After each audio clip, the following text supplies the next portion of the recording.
mengartikan ijtihad itu bahkan orang baru sedikit yang mendengar atau jarang mendengar ijtihad itu Ya. apakah dari juga merujuk kepada Al-Quran dan Sunnah tadi atau memang salah satunya ada sebagian dari hawa nafsu tadi? Ya, jadi ketika ijtihad atau kias itu ya sumbernya tetap Quran dan Sunnah. Dalam sebuah Tapi nafsu, Quran ya. dan Sunnah itu kan ada hukum-hukum yang sifatnya mantuk.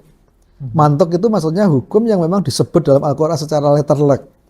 Tertulis, misalnya ya. zina, Ya. mencuri, kemudian berkata kepada orang tua, kan jelas ada hukumnya. Cuma kadang-kadang ada hukum yang itu tidak tertulis. Ya, betul. Misalnya begini. Itu yang membuat banyak. Ya, misalnya begini, kalau saya ditanya, bagaimana hukum mukul orang tua? Secara saya orang awam mungkin pasti bilangnya nggak boleh. Nggak boleh kan? Ya. Oke. Tapi kan kita udah sepakat, hukum itu kan kalau hukum itu kan dari Quran, Sunnah, kemudian tadi kalau dua itu yang anggap yang utama ya, Quran dan Sunnah. Sekarang begini, apa Quran atau hadis yang mengatakan larangan memukul orang tua?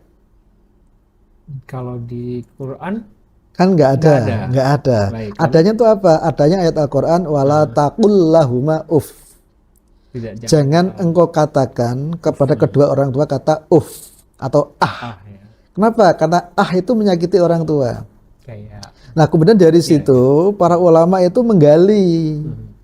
Ya, kalau saja tidak boleh, kadang itu menyakiti, apalagi mukul secara fisik itu lebih menyakiti. Baik. Nah, maka para ulama mengatakan, maka dari Al-Quran tadi wala taqul lahuma uff, maka itu bisa dipahami.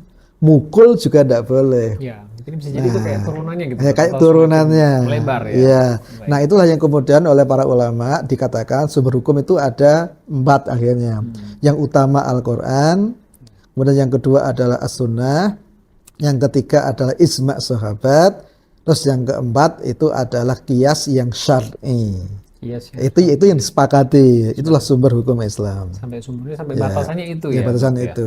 Maka kalau suatu hukum digali dari 4 itu, ya maka kita katakan ini adalah hukumnya Allah Subhanahu wa Ta'ala. Baik.